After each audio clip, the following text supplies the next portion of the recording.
Bienvenue dans Wake Up, votre podcast de la préparation mentale. Aujourd'hui, nous allons recevoir Maxime Rice.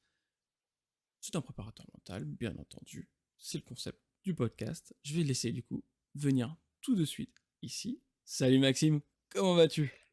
Bonjour à tous, je vais très bien, je te remercie. Merci déjà d'accepter aussi tard. Pour ceux qui ne le savent pas, on enregistre, il est 21h. Donc c'est un épisode tard, on va pas se mentir. Merci à toi d'être présent à cette heure-ci.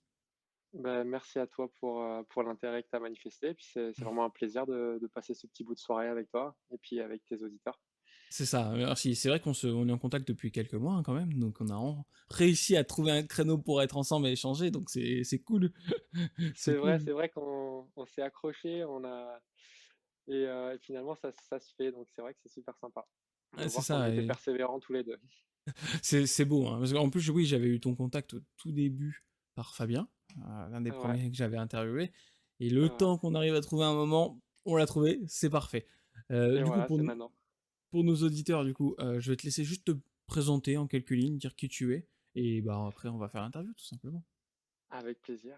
Je m'appelle Maxime Rice, comme tu l'avais très bien dit. C'est d'origine alsacienne. Je suis préparateur mental pour les sportifs et ce soir, je vous parle dans Wake Up. Donc, qu'est-ce que j'ai dit? J'ai 37 ans, je suis marié, j'ai 2 filles. Voilà, qu'est-ce que tu veux savoir, d'autre à mon T'es propos? basé où? T'es basé où? Alors, je suis basé dans le sud de la France, j'ai la chance d'habiter le Var. Je suis dans le centre Var plus exactement, à Saint-Maximin-la-Sainte-Baume. C'est à côté de Aix-en-Provence. Voilà.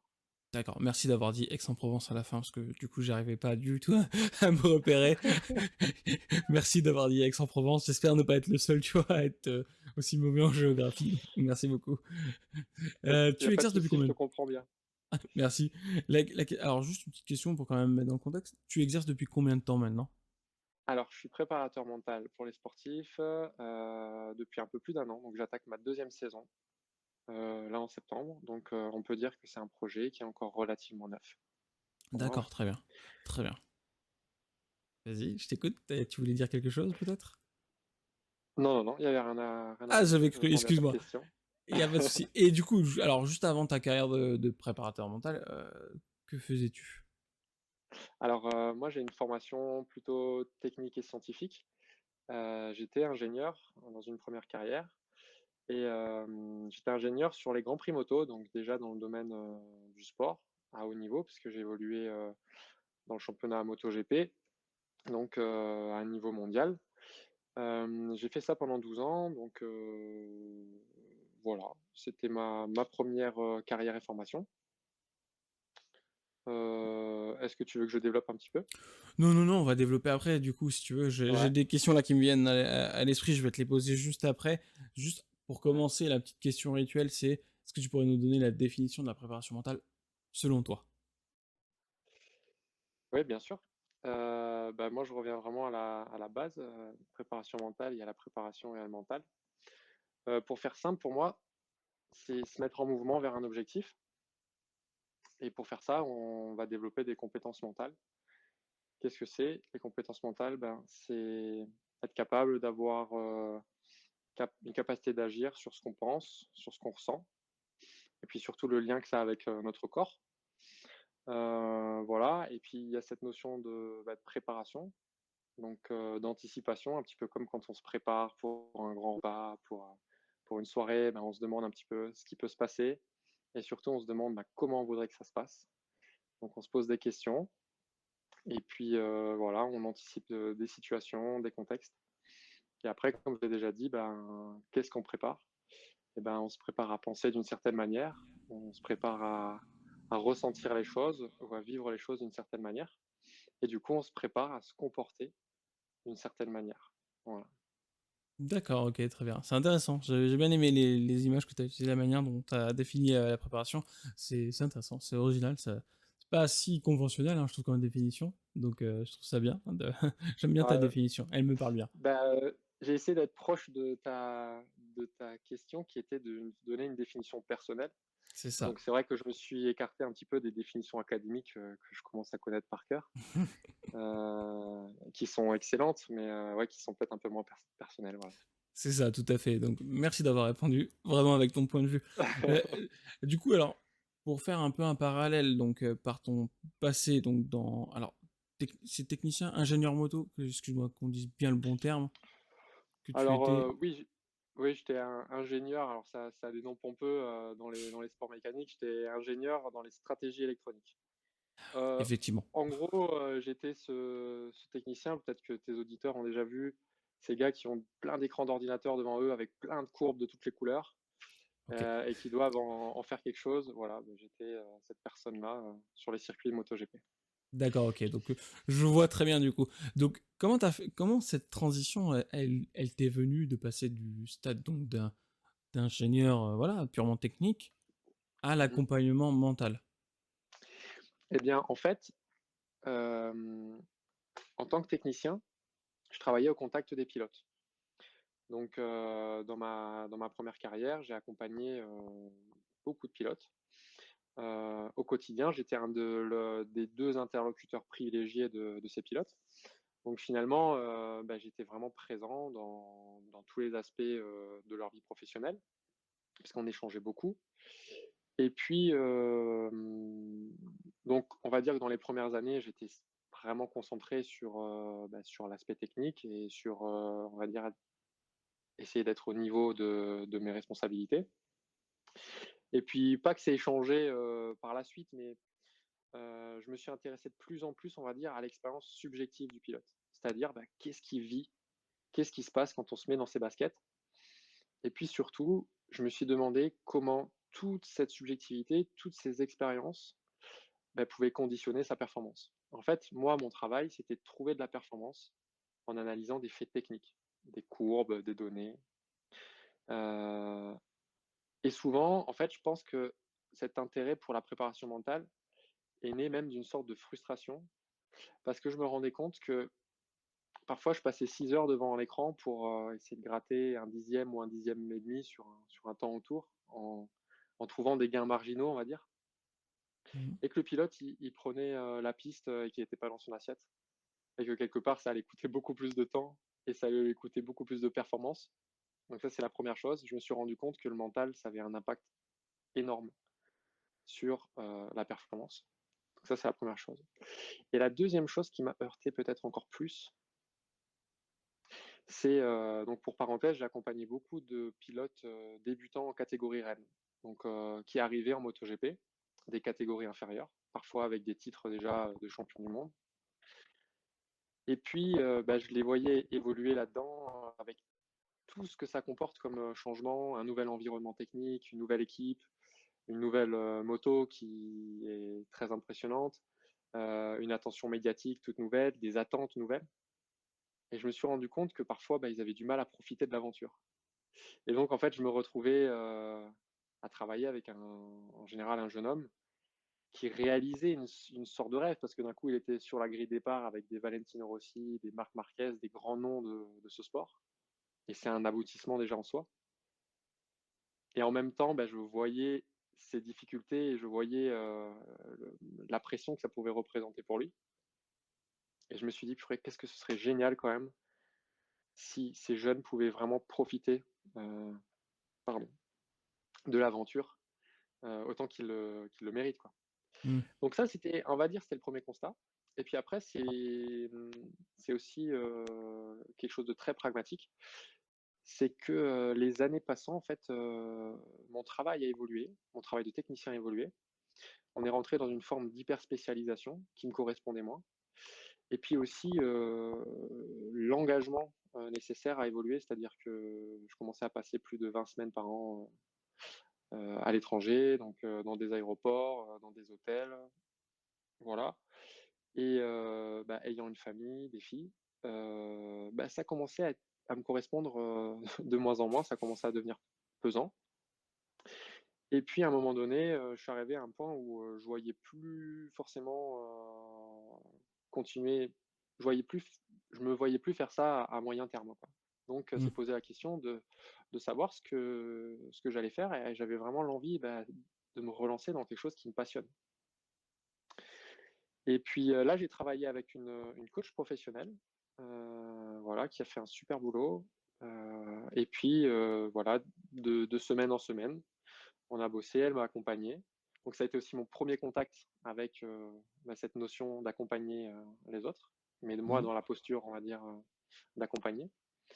Ça a été une expérience hyper enrichissante et puis petit à petit est née, cette idée. En fait, je pense qu'elle est née petit à petit, mais en fait l'ampoule, elle s'est allumée d'un coup, un jour et je me suis dit: «Mais tiens, ça existe ça, pourquoi est-ce que» j'aimerais accompagner des sportifs en préparation mentale pour les aider à développer leur performance et puis surtout à développer leur bien-être dans leurs projets sportifs. Voilà. Bah, très bien, merci pour cette explication. J'ai plein de questions qui me viennent à l'esprit du coup. Ce que j'ai trouvé aussi intéressant, c'était ton tout premier point quand tu as indiqué, tu vois, que tu grappillais un peu, 1/10 de quelque chose de technique mécanique en gros, pour, Oui. pour aller vers la performance et tu t'apercevais que finalement, voilà, OK, techniquement le véhicule, tu pouvais le pousser à l'extrême dans les retranchements, mais en fait le sportif en tant que tel, s'il ne l'était pas lui-même ajusté, tout ce que toi techniquement tu faisais, tu le perdais sur le mental du sportif du coup. Donc tu vois, c'est intéressant de soulever ce trait que tu as beau avoir la mécanique imparable, on va dire ça comme ça, si ton pilote, il a quoi que ce soit de défaillant, bah, voilà, malheureusement, ça peut ne pas fonctionner, quoi. Il y a même une forte chance.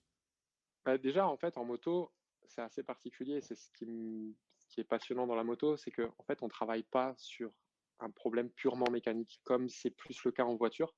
En Mmh. fait, on travaille vraiment sur un couple moto-pilote. C'est-à-dire que la performance, en fait, elle passe par un échange entre la moto et le pilote, par une forme de symbiose, on va dire.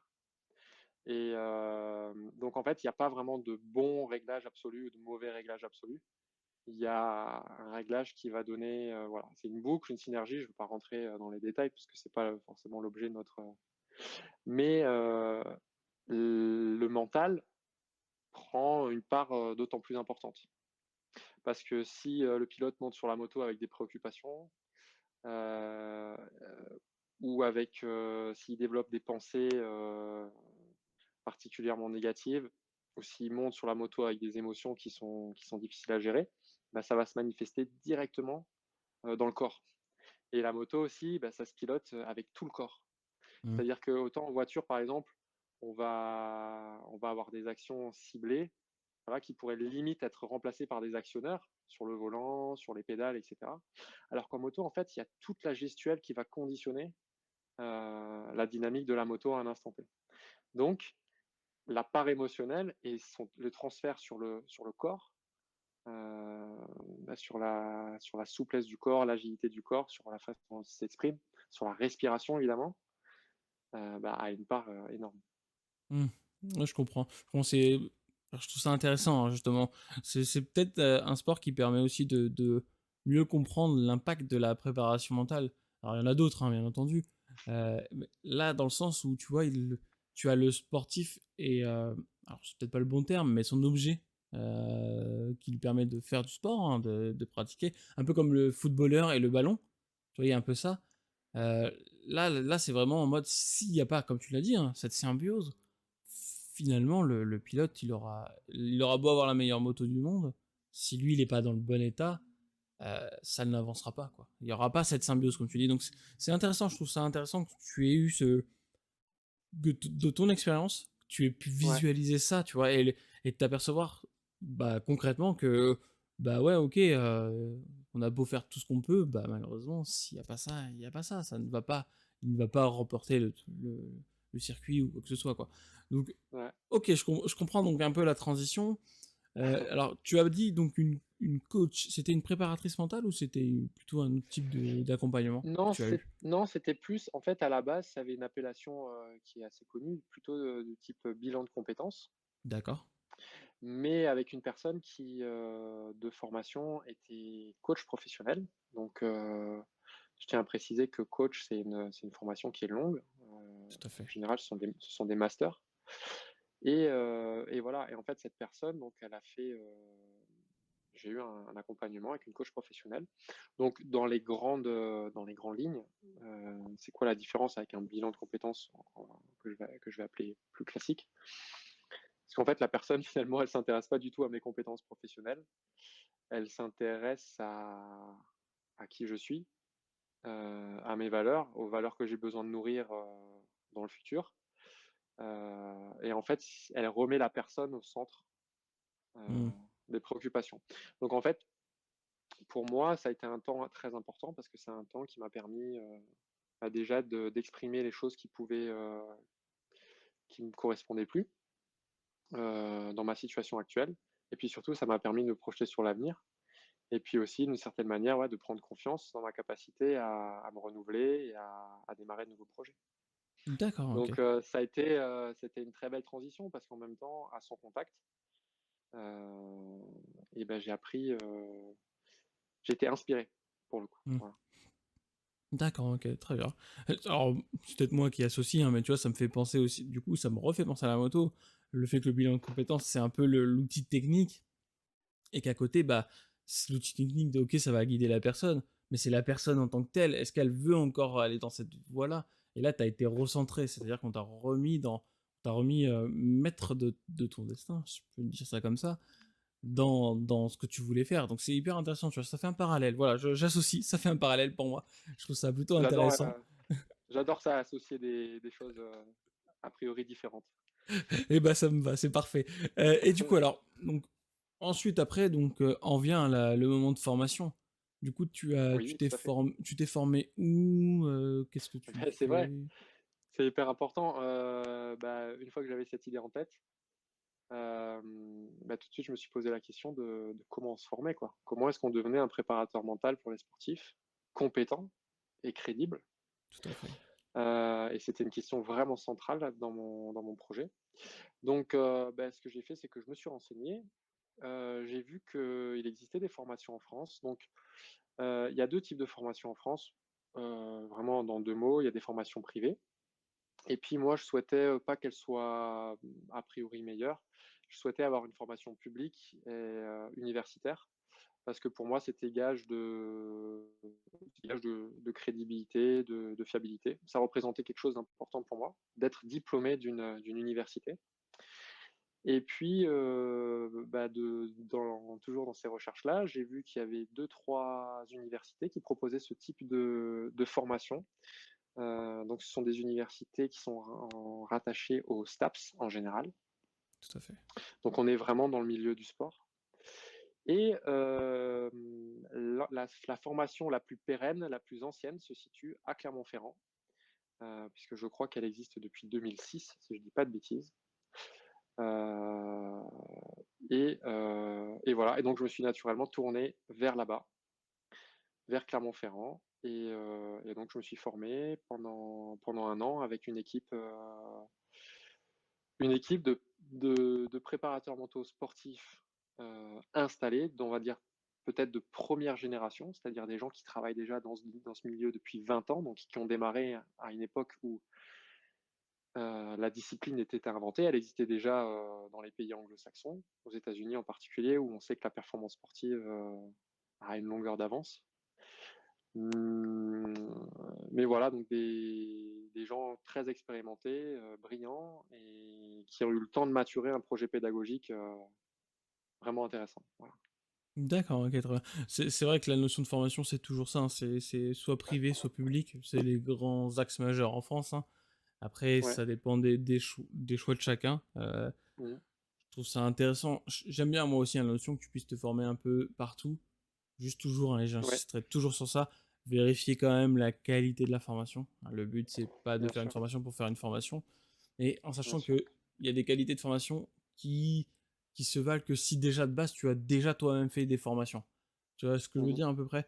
Donc voilà, tu as raison d'insister sur ce point-là, ça dépend de votre ressenti, mais en tout cas, voilà, il faut aller là où vous avez envie et renseignez-vous avant tout, je pense, Ouais, sur exactement. Je les effets. pense qu'il faut trouver les choses qui nous correspondent. Moi, pour moi, c'était important d'avoir, on va dire, ce truc un petit peu académique, ce truc un peu formel. Voilà, j'ai un diplôme d'université. Je suis diplômé à l'UFR STAPS de Clermont-Ferrand en préparation mentale des sportifs. Et puis pour moi, ça a une valeur importante. Après, ma formation, elle s'arrête pas là. Après, j'ai fait diverses formations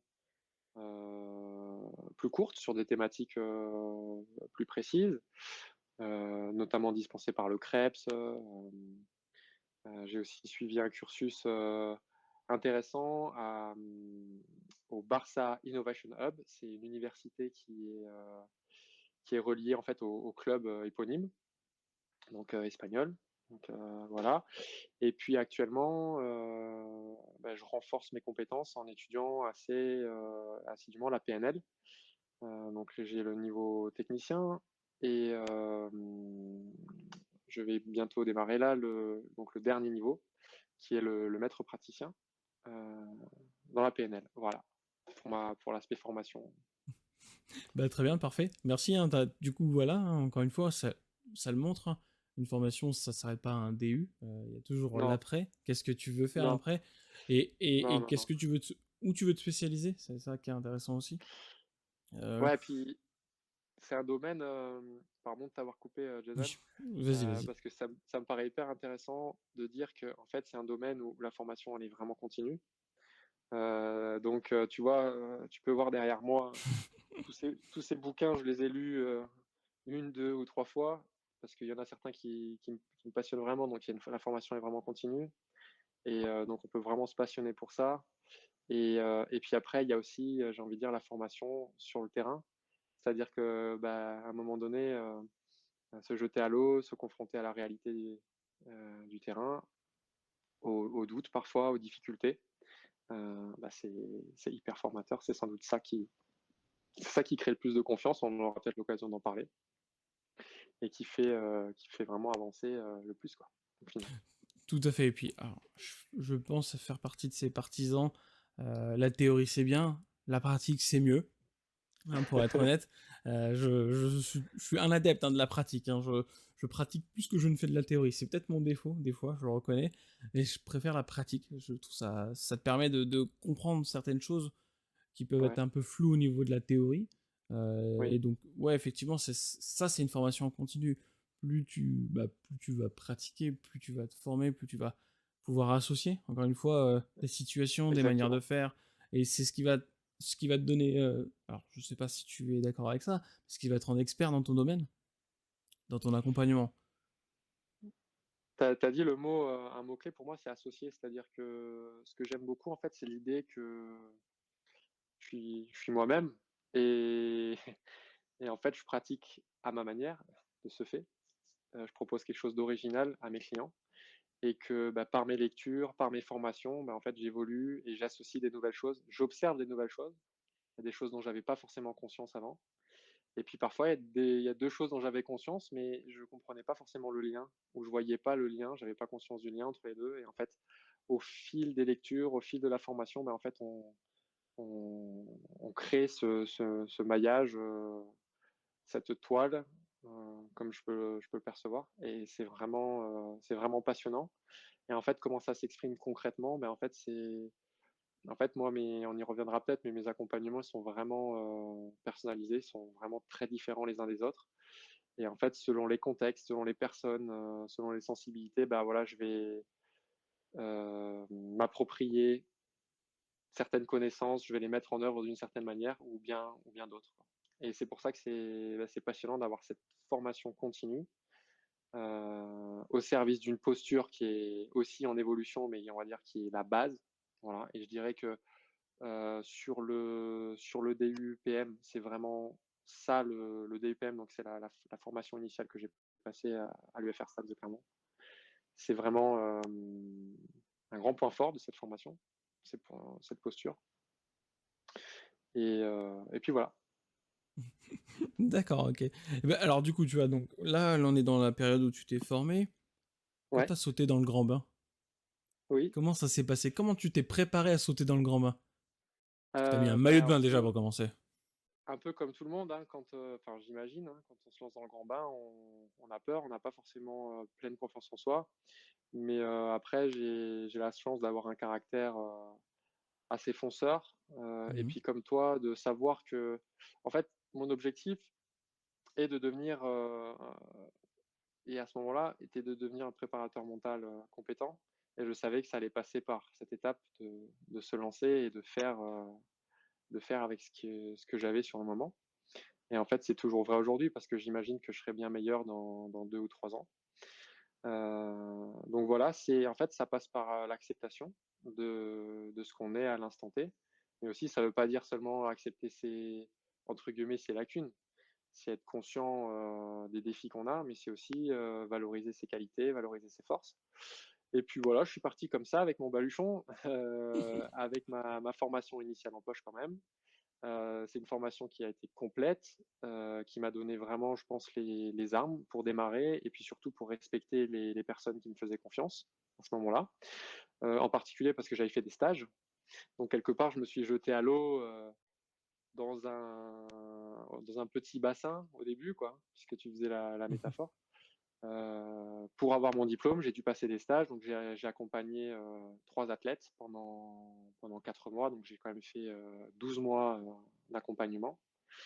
Voilà, avec c'est des athlètes, c'est grandeur réelle, quoi, donc c'est des personnes qui m'ont fait confiance dans mon statut d'étudiant, certes, mais qui avaient des vrais projets, qui avaient des vrais objectifs et qui méritaient d'être pris au sérieux. Et voilà, et ces expériences-là, eh ben, effectivement, il faut avoir le cran de se lancer et puis de faire de son mieux, mais c'est extrêmement formateur, quoi. Donc ça m'a permis, à l'issue de ces stages qui se sont bien passés, ça m'a permis de prendre de la confiance, d'être diplômé et puis ensuite, de vivre mon rêve, c'est-à-dire, de faire de cette activité, mon métier et de devenir compétent. Et j'ai commencé à me lancer et puis, j'ai décroché les premiers clients. Donc, dans un premier temps, j'ai souhaité réactiver un petit peu mon réseau de la moto, mais sans avoir, la visée de me spécialiser vraiment dans la moto. Et puis petit à petit, peut-être qu'on y reviendra, j'ai développé différentes branches d'activité, quoi. Ça m'a mené, hein, naturellement vers dans différents domaines. Et puis voilà, et ça évolue de jour en jour.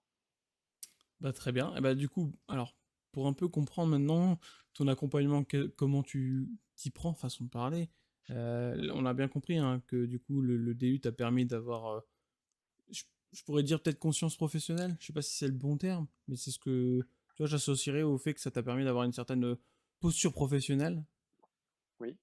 et par la suite, du coup, toutes tes formations que tu fais encore, hein, bien entendu, ça c'est Mmh. pour te Ouais. perfectionner. Du coup, toi maintenant, dans ta pratique, comment tu associes tout ce que tu as appris? Comme tu le dis, tu aimes lire, tu aimes ça, hein, ça s'entend à ta voix, tu aimes ça. Bah, comment du coup de tout ce que tu apprends, tu arrives à tout mettre dans ton accompagnement? En fonction de la personne, bien entendu. En fait, j'ai pas la volonté de tout mettre, dedans. Tout à fait. En fait, ce que je fais, c'est que, je me centre sur la personne et en fait, tu as utilisé plusieurs fois ce mot, d'accompagnement et donc pour te décrire un petit peu comment ça peut se passer un accompagnement avec Anima Performance, je reviendrai à la définition de ce que c'est pour moi un accompagnement. Donc déjà, quand on accompagne quelqu'un, l'idée c'est de le rejoindre. Tu lui dis pas, «Je t'accompagne, mais c'est toi qui viens, là, là et là et là». Donc déjà, me centrer sur la personne, c'est comprendre, qui elle est et comprendre sa propre perception des choses. Donc quelque part, c'est aller la rejoindre là où elle est. C'est pas de lui demander, elle, de venir chez moi et de s'imprégner, on va dire, de mes concepts ou de mes conseils ou des choses telles que moi je les vois. Tout simplement, enfin, c'est vraiment pas ma posture et en fait, moi, ce qui m'intéresse, c'est que l'athlète, il prenne confiance en ses propres ressources. C'est-à-dire qu'on mette, en jeu ses propres ressources, qu'il puisse voir que ce qu'il fait, ça marche et c'est pas entre guillemets de confronter ce qu'il est lui à ce que moi je pense être bon pour lui. Donc ça, c'est la première chose, c'est de le rejoindre là où il est. La deuxième chose, c'est, bon, lui demander comment il va et puis de voir avec lui où est-ce qu'il veut aller. Donc ça, c'est très important, concrètement, ça veut dire explorer avec la personne, quels sont ses objectifs. Et quand ces objectifs sont encore un petit peu confus ou encore un petit peu flous, ou en particulier quand la personne cherche à éviter certaines situations ou certaines choses, et ben, c'est repréciser avec la personne ce qu'elle veut, savoir où elle veut aller. D'accord. Une fois que ça, c'est bien clair, là, je vais lui demander comment je peux l'accompagner. Est-ce que c'est quoi pour elle être accompagnée? Est-ce que tu as besoin que je t'indique le chemin aux intersections? Est-ce que tu as besoin que je fasse le copilote tel Daniel Elena? Est-ce que c'est juste il faut qu'on s'appelle une fois par semaine? Bon, je vais pas plus loin dans la métaphore, mais c'est ça, comprendre quels sont ses besoins. Et donc, concrètement, c'est ça. C'est se rencontrer, prendre le temps de créer un lien, de comprendre la personne, d'explorer avec elle ses rêves, les objectifs qu'elle veut réaliser, travailler sur des objectifs précis. Et puis ensuite, petit à petit, mettre en place un cheminement, une réflexion, des observations. C'est-à-dire que dans ma manière d'avancer, c'est beaucoup lié à la capacité d'observer de nouvelles choses pour la personne, donc la rendre attentive à des nouvelles choses. D'accord. Et puis ensuite, évidemment, pouvoir lui proposer aussi des outils qui soient adaptés, qui soient précis en fonction de ses attentes, son objectif, de sa personnalité. Et voilà, en fait, à chaque fois, l'idée, c'est quoi? C'est que la personne, elle puisse se mettre en mouvement Mmh. par Ouais, je elle-même. comprends. Donc, exploiter des ressources qu'elle a déjà. Donc ça, c'est des préceptes qui sont assez présents en PNL. Ou bien simplement, dans l'apprentissage d'une technique, et ben, que la personne, 15 jours après, crée de l'engagement, c'est-à-dire lui donner envie de mettre l'outil en pratique le soir même, de voir ou de commencer à observer ce sur quoi on a mis l'attention dès le soir même ou dès le prochain entraînement, ou voilà. De faire naître cette curiosité chez la personne, c'est mon défi. Et puis, dans l'idée, c'est quoi? C'est qu'elle revienne 15 jours après en me disant enthousiaste, voilà, j'ai observé ça, ça, ça et ça m'a permis de prendre conscience. Et ensuite, on va utiliser ce feedback pour explorer comment ça marche quand ça marche bien, par exemple. Et puis, qu'est-ce qu'on peut faire pour que ça marche mieux dans telle ou telle circonstance. Voilà. Je ne sais pas si je réponds à ta question de manière assez concrète. En tout cas, c'est comme ça que Si, je si, tu perçois les choses. réponds. Non, tu réponds très bien à la question. Tu Ah, as top. donné même plus de détails, donc c'est très bien. Ouais, Alors moi, ce que je trouvais intéressant, c'est cette notion quand tu dis de permettre aux sportifs de voir. Comment tu l'amènes à voir? Quel outil, quelle méthode utilises-tu pour lui permettre de voir, tout simplement? Si tu as un exemple je fais, récent, ce serait parfait. je fais la chose suivante. Qu'est-ce que tu en penses, à ton avis? Ah, c'est moi qui suis là. Bah, comment est-ce Bah, que, comment est-ce que je pourrais m'y prendre? Bah alors après, tu vois, c'est simple, hein. Alors par ta formation un peu en PNL, hein, tu peux aussi jouer sur ce tableau-là, de lui faire regarder soit ses succès, soit ses défaites aussi, hein, parce que attention, les défaites sont source d'apprentissage, hein, faut pas oublier ce détail, Ouais, c'est important. Donc du coup, tu vois, tu peux l'amener à avoir un certain regard critique, hein, faut bien entendu, sur ouais. soit quelque chose de passé, et de lui permettre de voir dans une situation future à quoi ça pourrait lui servir, par exemple. C'est un exemple Je vais parmi pas tant te, d'autres. je vais pas te laisser comme ça dans l'embarras. En fait, Merci. c'était pour te dire que j'aime le questionner. D'accord. Donc, j'aime le questionner sur les situations qu'il rencontre. Euh, Quand elles sont problématiques, comprendre déjà pourquoi pour lui c'est un problème. Et puis ensuite, le projeter. J'aime bien le comme si. En fait, si ça se passait comme tu le souhaites, si ton match en fait il se passait bien, comment ça se passerait? Comment tu penserais alors? Comment tu te sentirais? Quelle posture t'adopterais? Quel comportement t'aurais dans ce cas-là? Et en fait, si tu veux, c'est l'idée de créer une perspective nouvelle. Hmm. C'est-à-dire une personne, comme je te disais avant, c'est de créer du mouvement, c'est-à-dire que la personne, souvent, elle va être bloquée dans un problème, elle voit plus que le problème. Et en fait, c'est réussir à créer une perspective nouvelle, lui donner un autre point de vue. Et puis concrètement, dans le cheminement, donc en fait là, on va rentrer dans des choses qui vont être spécifiques. La personne va faire remonter les informations, d'accord.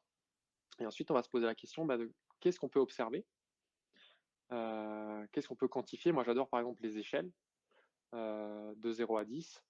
Donc là, tu me dis par exemple que tu as plein de pensées dans ta tête, tu as un flot de pensées au moment de démarrer le match.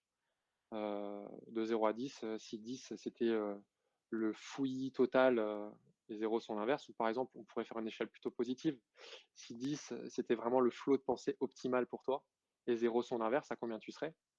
Et simplement, en fait, l'important finalement, c'est pas le chiffre, c'est pas de mesurer une performance qui serait totalement subjective, c'est de permettre à la personne d'observer des choses nouvelles, de mettre son attention sur un critère précis de son expérience.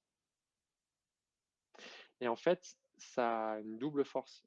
Euh, Déjà, ça met la personne en mouvement, et puis surtout, ça permet aussi de savoir quand est-ce qu'on est dans le progrès.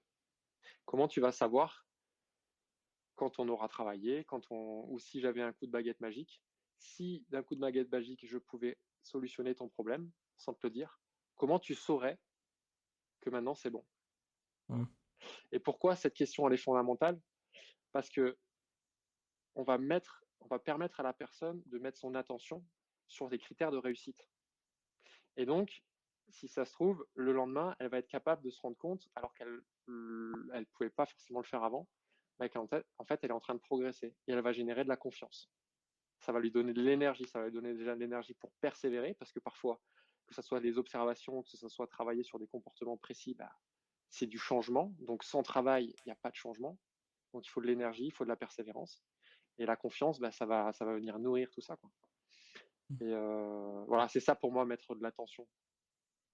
Permettre, D'accord, OK. ouais, OK, OK. Non, je d'observer. comprends très bien un peu la démarche, comment tu organises finalement ton suivi, ton accompagnement. C'est Ouais. intéressant du coup, heu, Mmh. ça aussi, tu vois, je suis d'accord, j'aime bien le fait que tu aies dit que l'échelle finalement c'était juste un indicateur. C'est pas D'accord. quelque chose de fondamental. Parce qu'on a Mmh. tendance à penser que quand on met des échelles, c'est pour faire des statistiques et c'est ça qui va compter pour savoir si on va être dans la performance. Mais toi, c'est plus juste un indicateur, pardon, en disant au moins la personne elle peut peut-être se dire qu'il y a eu un changement. Mais en soi, techniquement, pour toi, c'est juste pour lui permettre de se dire ça. C'est même pas un primordial. Limite, si un jour tu le faisais pas, tu le verrais pas. Façon de parler, hein, je précise. Donc je trouve Ouais, ça intéressant que c'est pas primordial. Voilà, c'était mon point ouais. de vue. Je suis content d'entendre ça, c'est intéressant de le souligner. Ok, donc au niveau de ton suivi, alors comme tu l'as dit, toi tu as commencé avec, tu as fait fonctionner un peu ton réseau, mais ton réseau, il était au début. Maintenant, où Ah, en j'ai pas fait es-tu? que ça. C'est justement, où en es-tu justement? À qui as-tu accompagné depuis? Après, j'ai parlé de réseau, mais bon, après, je suis parti de zéro, hein. Quand je parle de réseau, oui, j'ai eu une ou deux opportunités qui m'ont permis quand même de prendre de la confiance. Après, je suis parti à zéro, je suis allé dans les forums des associations, je suis allé à la rencontre de clubs, j'ai patienté, j'ai rencontré des présidents de clubs et je me suis présenté, voilà, de la manière la plus naturelle. J'ai eu la chance de créer des liens avec certaines personnes. Voilà, est-ce que tu veux savoir un petit peu dans quel domaine Ouais, tout à fait, j'évolue pour nos Ouais. auditeurs, pour qu'ils se fassent une idée. Par exemple, j'ai différents projets. Donc, comme je t'ai dit, la moto. J'ai la chance d'accompagner en particulier une équipe de moto qui fait courir des jeunes, donc qui fait courir 12 pilotes à niveau national. Ils ont été fraîchement titrés champions de France J'ai cru voir ça il y a pas longtemps. dans deux catégories différentes, donc j'en profite pour les féliciter. Donc ça, par exemple, c'est un super projet avec un vrai projet pédagogique, éducatif pour des jeunes et des adolescents, donc encadré par les frères Forêt qui sont des champions de moto. Euh, Voilà, donc ça, c'est un exemple. Après, j'interviens aussi, régulièrement et je monte un projet en préparation mentale, dans un grand club d'escrime à Aix-en-Provence. Voilà, donc j'ai la confiance de ce club. C'est un grand plaisir d'intervenir là-bas et une grande fierté de pouvoir échanger, régulièrement avec les maîtres d'armes, comprendre leurs, préoccupations, en particulier, pour les compétiteurs de plus haut niveau. Ça me permet aussi d'accompagner, des escrimeurs, de niveau national en individuel. Donc voilà, on a cette dimension collective avec des interventions en club, mais aussi ça me permet, on va dire, pour les plus impliqués, d'accompagner des athlètes, voilà, qui évoluent vraiment à haut niveau, qui ont un rythme de vie, basé là-dessus, par exemple donc dans l'escrime. Après j'ai un autre partenariat qui est vraiment passionnant, actuellement, dans la course à pied, en particulier donc, le trail et l'ultra trail. Donc, pour tes auditeurs qui connaissent pas trop cette discipline, ce sont des sont des gens assez spéciaux, enfin des athlètes extraordinaires, on va dire, qui font des courses, qui font plus de 170 kilomètres avec 10 000 mètres de dénivelé, qui sont capables de traverser littéralement un paysage. La plus connue étant, l'UTMB, l'Ultra Trail du Mont Blanc, où, les meilleurs, sont capables de faire tout le tour du Mont Blanc en moins de 20 heures. Donc, j'ai la chance d'accompagner, des coureurs, de différents niveaux. Il y en a 2 qui évoluent à très, très haut niveau parce qu'ils font partie des tout meilleurs mondiaux. Et puis d'autres qui ont des objectifs, voilà, qui vont être semi-pro ou amateurs. Hem, une petite parenthèse par rapport à ça, c'est vrai que c'est toujours, c'est une dimension particulière, on va dire, d'accompagner vraiment le haut niveau. Mais ce qui m'intéresse, surtout après ma première carrière, c'est vraiment la personne. Donc, par exemple, j'ai un projet qui est hyper, sympa pour ça. J'ai un joueur d'échecs, je m'occupe d'un joueur d'échecs, qui a plus de 60 ans maintenant et en fait qui sa passion et il occupe, son après-carrière comme ça et c'est quelque chose qui est important pour lui et pareil, en fait, c'est juste passionnant, bah, de l'accompagner, dans ce projet. Donc voilà, pour te dire que c'est assez éclectique. J'ai la chance d'accompagner, aussi des étudiants de haut niveau. Je monte actuellement un projet avec, le lycée militaire de Aix-en-Provence, donc pour accompagner, les élèves en classe préparatoire aux grandes écoles, donc pour intégrer les grandes écoles militaires. Donc un super projet qui me motive beaucoup et en parallèle aussi, des accompagnements avec des étudiants en médecine. Donc cette année, j'ai eu l'opportunité d'accompagner 2 étudiants donc en 6e année qui préparaient leur internat et de toujours en fait, paradoxalement, en accompagnement des sportifs. C'est-à-dire ce que je leur propose, c'est de la préparation mentale pour les sportifs. Mais on se rend compte que en fait, les ponts sont extrêmement faciles à faire et on peut faire un travail hyper intéressant. Donc voilà, il y a ça. Récemment aussi, j'ai démarré un accompagnement qui me passionne vraiment, qui consiste à accompagner un jeune militaire, un gendarme, qui souhaite, réaliser le stage d'intégration GIGN. Donc c'est un stage qui dure, 8 semaines et voilà et on réfléchit ensemble à comment se préparer mentalement à cette échéance. Heu et voilà, donc tu vois, je pense que j'ai oublié des choses, voilà, j'ai des Mmh. nageurs, enfin il y a pas mal de sports différents, mais c'est hyper éclectique et c'est ça que j'adore. Voilà. Mmh, tout à fait. Non, mais tu as raison, hein, d'insister sur ça. Il y a une certaine tendance à penser que la préparation mentale, c'est que pour le sportif, par exemple, point barre. Sportif de haut niveau en plus, hein, et on pense pas au Ouais. semi-pro, à l'amateur, on pense pas à eux. Hop, Mmh. tu fais de la préparation mentale avec des sportifs de haut niveau. Donc c'est intéressant de noter que, ouais, non, ça touche beaucoup de public très large. Mmh. Je trouve ça intéressant parce que tu es à la preuve par ce jeune joueur d'échecs, pourrait-on dire, qui veut juste faire de l'échec en fait. Il veut jouer aux échecs, façon de parler, pour son après-carrière à lui, et qui prend ça à cœur. Et à l'inverse, tu as Alors, également des sportifs d'escrime, quoi, de ouais, haut niveau. Donc c'est ouais, tout à hyper fait. intéressant, tu as les ponts. tout à fait. Bah, en fait, ça souligne, un truc qui est assez, fondamental, moi, dans ma vision. C'est que, ce qui m'intéresse beaucoup, c'est la personne, en fait. C'est-à-dire que je le prends hyper à cœur. Bah, c'est un compétiteur, hein, il a 60 ans, mais il est compétiteur, pour revenir aux échecs et heu et ouais, c'est la personne, son projet, le sens que ça a, pour Mmh. cette personne. Voilà, c'est ça qui me fait vraiment vibrer et puis le défi parce qu'en fait, à chaque fois, bah, c'est un âge différent, une personnalité différente, une façon de comprendre les choses différentes. Enfin, voilà. En gros, tout est différent, on ne sait pas ce qui va se passer, c'est une aventure permanente, la préparation mentale, voilà. C'est ça. Non, mais t'aurais pas mieux résumé, je pense, la préparation mentale. Là, effectivement, Voilà, c'est en permanence une aventure. exactement. Effectivement, hein, on le ressouligne, mais ça ne s'adresse pas qu'aux sportifs et les étudiants. On a des cas, hein, les premières interviews que j'ai fait avec, par exemple, Lilaka, qui accompagnait également, elle, des étudiants en prépa, D'accord. également. Voilà, ça montre encore une fois que la préparation mentale, plus on avance, plus on s'aperçoit qu'elle ne se cantonne plus du sportif de haut niveau. Elle commence à toucher toutes les sphères, comme aussi bien des chefs d'entreprise, des gens de la vie de tous les jours, hein, finalement, des gens qui veulent se former pour aller faire du GIGN. Il en faut du mental. Il en faut du mental pour faire ce stage, hein, quand même.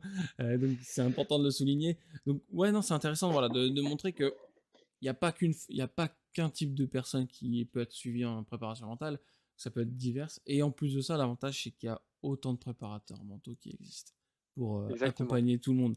C'est le exactement. but, hein, alors, je le répète, hein, mais Mmh, c'est le but de ce podcast, c'est mmh. de partager des visions Ouais. et de chacun. On n'est pas, Mmh. il y a tous des formations plus ou moins communes. Mmh mh. Cependant, quand on regarde après, à la sortie de la formation, c'est la personne qui va se mettre à son compte. Comme tu le dis, c'est toi qui te mets Mmh. à ton compte, qui a fait le choix Exactement, de. ouais. C'est pas un cabinet, Ouais. alors, si je comprends bien, Mmh. c'est tu vas voir les gens directement.